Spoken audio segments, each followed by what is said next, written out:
Imana ibaha umugisha kuba muri kino kibanza kandi Imana ibahezagire kubw'umutima w'urukundo bagize wo guherekeza mushiki wacu. Noneho tugeze mu mwanya mwiza wo kwiragiza Imana kugira ngo Imana ibane natwe muri kino gikorwa tugiye kubamo. Reka nongere mbasabe ubugira kandi muhaguruke mu byubahiro byanyu, muhaguruke mu byubahiro byanyu, muhaguruke. Tugiye gusenga Imana, turagiza Imana, hanyuma turaririmba indirimbo yo mu gitabo cy'Ikirundi y'amajana 211. Nyuma y'iyo ndirimbo turakira pasiteri kugira ngo atubwire ubutumwa bwiza.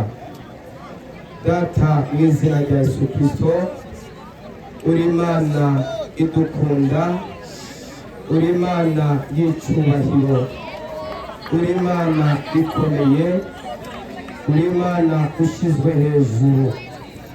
Turagushimiye ku munsi wa none Mana, kuko wari warateguye uyu munsi ko tuba turi muri kino kibanza.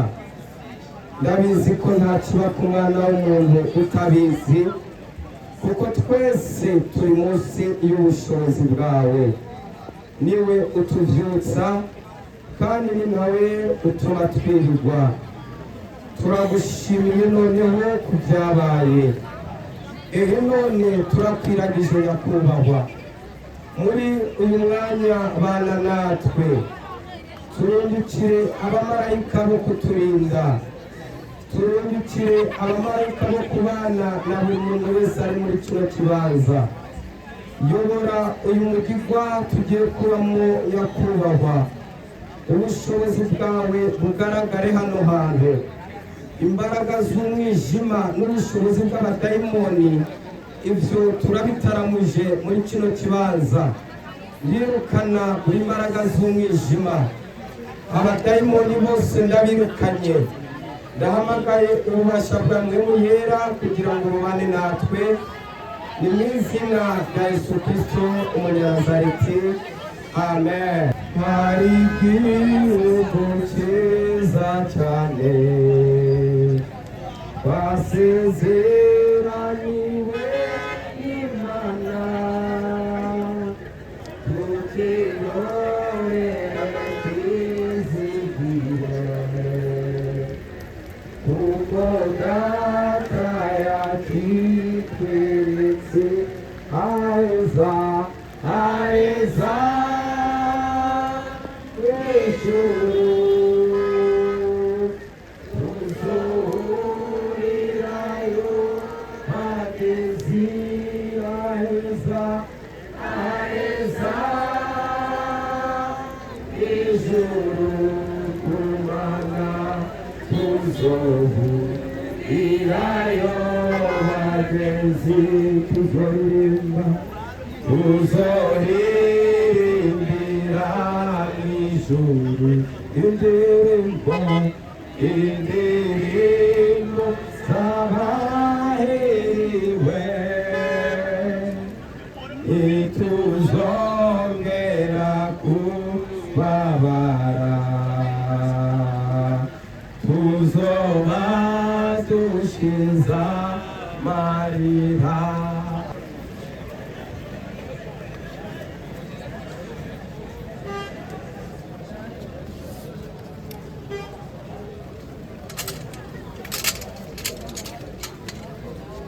Yesu wacu nahabwa icyubahiro.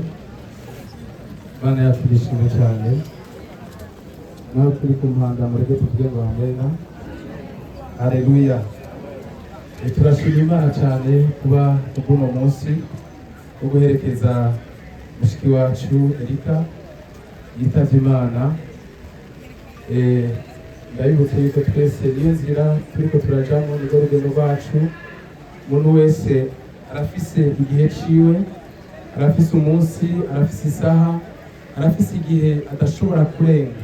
Amena. Rero kuba vyabaye twese bakububasha bw'Imana, kuko nta kintu na kimwe gishobora kuba Imana itacemeye. Uyu niwo wari umunsi wiwe. Rero turashima Imana cyane ku bantu mwese mwaje gushigikira ibihe bitoroshe, ariko nubwo bitoroshe ndababwire yuko ari inzira. Rero tugiye gufata umwanya wo kugira ngo tuganire ijambo ry'Imana. Ni ijambo rivuga nka te bivuga ngo mu byo turimo byose cyangwa mu byo ducamo byose hari urubanza. Rero tugiye kuganira ijambo ry'Imana twisunga amajambo dusanga mu gitabo cy'Ibyahishwe Yohana ibice 14 n'umurongo wa 13. Dusome ayo majambo. Turasoma mu izina rya Yesu Kristo. Ibyahishwe Yohana igice c'14 umurongo wa 13. Haravuze ngo numva ijwi rivuye mu ijuru rimbwira ritandika utuhereye none hahirwa abapfa bapfira mu mwami. Kandi muhemu aravuga ategome ngo baruhuke ubutame bwabo, kuko ibikorwa byabo bijana nabo bibakurikiye. Amina. Reka kandi tubandanye muri ico gitabo nyine turabe Ibyahishwe Yohana bice 20 duhere ku murongo wa 11 bishikane n'umurongo wa 15 kugira ngo tubandanye n'izindi porogaramu. Aravuze ngo mbona intebe nini ya yera, mbona n'ibiyi vyagiye ko isi n'ijuru bihunga mu nyonga hayo, aho vyahora ntihaba hakiboneka. Mbona abapfuye, abahambaye n'aboroshe bahagaze imbere y'iyo ntebe. Ibitabo birazingurwa, kandi ikindi gitabo kirazingurwa, nico gitabo cy'ubugingo. Abapfuye bacirwa imanza z'ivyanditswe muri ivyo bitabo zikwiranye n'ivyo bakoze. Ikiyaga kigarura abapfuye bo muri cyo, urupfu n'ikuzimu bigarukana abapfuye bo muri vyo, bacirwa imanza zikwiranye n'ivyo umuntu wese yakoze. Urupfu na kuzimu bateregwa muri cya kiyaga cyaka umuriro. Ico kiyaga cyaka umuriro nico rupfu rwa kabiri. Kandi umuntu wese atabonetse ko yanditswe muri cya gitabo cy'ubugingo ateregwa muri ico kiyaga cyaka umuriro. Imana idutabare. Amena. Mukomera amashi ijambo ry'Imana. Imana yamuhamagaye, ndababwire ngo ubu twaherekeje umubiri, ariko imwe mu koko yonyene yamaze gushika mu kibanza cyayo. Haleluya. Rero iki gitabo cy'Ibyahishwe Yohana iyo tugisomye neza dusanga ari igitabo kenshi na kenshi bamwe batinya no kugisoma kuko umengo kirimo ibintu biteye ubwoba, ariko kandi nubwo kenshi na kenshi nabonye imitirura ariyo usanga ari ubuzima. Rero bene dati igitabo nobahamagara yuko umuntu wese yoza arafata akanya ko kugisoma, kuko bizomutuma yongera kandi kugaruka ku Mana rurema, yongere kandi agarura ivyizigiro ku Mana. Rero ijambo ry'Imana riratubariye mu gitabo duhereje gusoma. Haratubara ngo numva ijwi rivuye mu ijuru rimbwira riti andika uhereye none hahirwa abapfa bapfiriye mu mwami. Haleluya. Urupfu ruri ubwoko butatu. Hariho urupfu rwo mu mpwemu, hakabaho n'urupfu rwo ku mubiri, hakabaho n'urupfu rw'ubugingo budashira. Haleluya. Rero kenshi na kenshi turashobora kuba turiko turagenda, ariko kandi bakabona yuko umuntu umengo ni muzima, ariko iyo ugiye kuraba mu buryo bw'impwemu ugasanga umuntu yarapfuye yararangiye bivanye n'ibyaha agenda ariko arakora. Ndabibutse yuko ubwo turi ngaha kuri ino si, ubuzima mubona turimo, uru ni urugendo turimo, turafise iyo tuzoja ariyo twavuye, ariko kandi ndabibutse abazoja muri iryo juru n'abantu bihanganye kandi bagakorera Imana. Haleluya. Bakirinda icyaha cyose n'igisa naco. Izemane yize kuri Ecole Carmel, umwaka w'indwi gushika mu mwaka w'icumi yize kuri lycée Sunshine, aca arabandanya umwaka wa 11 gushika aheze wa 13 yiga kuri ETG, aho yaronkeye diplome des humanités. Aho hose yari afise impano Imana yari yamuhaye kuririmba.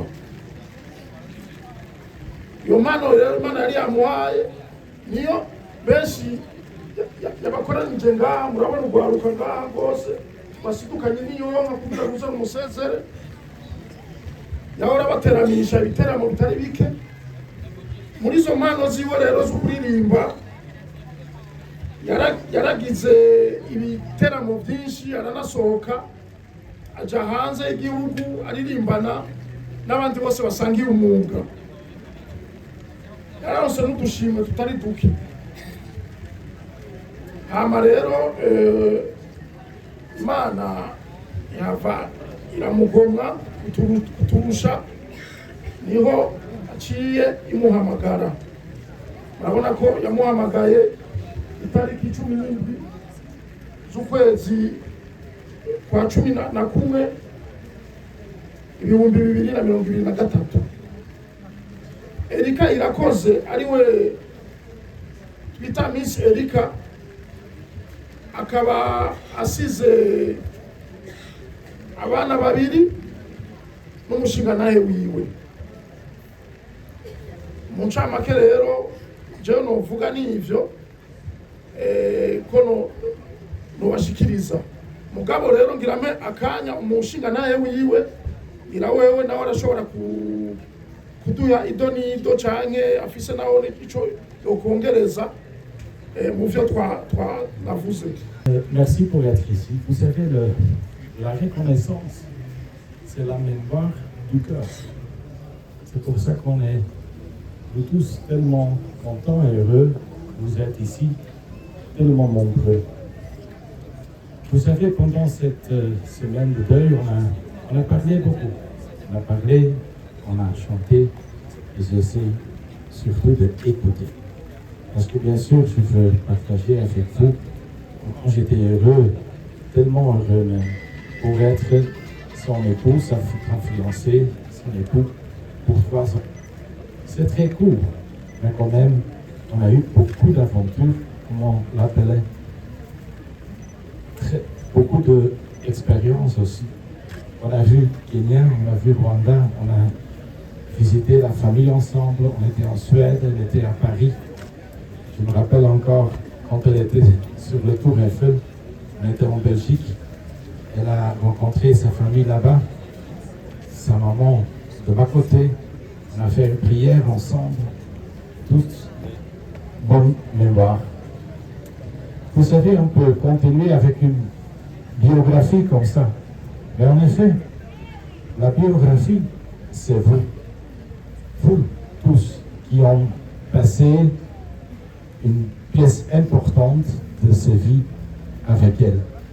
Tout le monde, j'en suis sûr, rappelle sa gentillesse, sa tendresse, sa beauté, sa créativité, et comment elle était sociable pour aider tout le monde.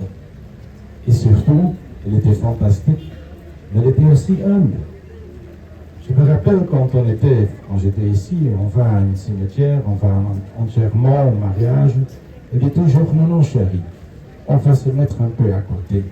C'est pas nous qui sommes importants aujourd'hui. Ce sont les gens, ce sont les amis, c'est ma famille. C'est comme ça aussi que je me rappelle, ma chère femme, votre sœur, votre amie. Et bien sûr, il faut dire comment j'étais aussi heureux d'avoir un enfant, notre petit Amandus, avec nous. Et aussi mon fils plus, Brian Samir, qui a la même joie de vivre que notre chérie. Comme on a dit ici, sur le placard, la grande joie était le bonheur de nous tous. Toujours ensemble, jamais seul. C'est ce que je voulais dire. C'est le message de ma femme, mon étoile la plus brillante dans le ciel. Et je pense, comme j'ai dit, la reconnaissance et la mémoire du cœur, on a parlé beaucoup. Aussi aujourd'hui, il y avait beaucoup de mots, de beaux mots. Mais pour honorer notre chérie, ma chère femme, je pense qu'il faut juste prendre une petite minute de silence, s'il vous plaît.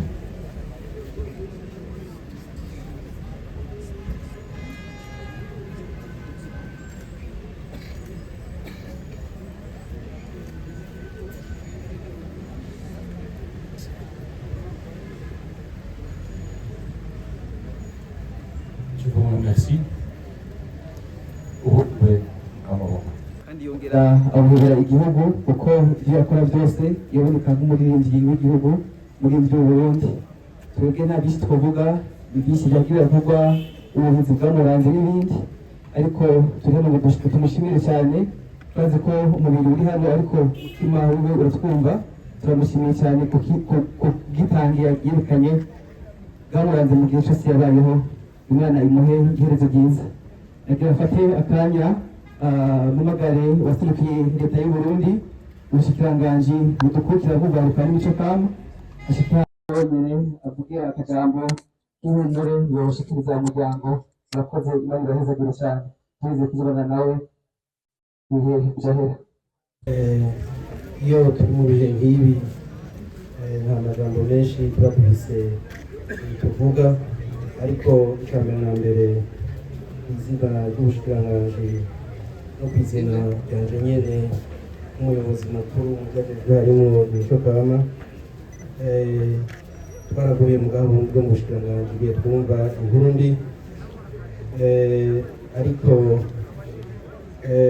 nico caciye gituma tuvuga tuti reka nk'ubushikiranganji dushike ku babuze kandi si umuryango wonyine wari bubuze ubushikiranganji bwari bubuze kandi n'igihugu cyose cyari kibuze twagomba rero tuvuge tuti mureme uyu mushiki wacu yarakoze ibikorwa bitibagirwa ngaha mu gihugu naco gituma mubona yuko n'urwaruka ari rwinshi ngaha uko rumuzi ko byinshi rero bavuze byinshi twebwe ntacyo twongera ko atari uko tuvuga tuti nimurebe kandi ntimwabuze mwenyene ubushikiranganji bwabuze igihugu cabuze ariko imana abwira byose ituremeshe twebwe twese murakoze imana ibahezagire.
TV.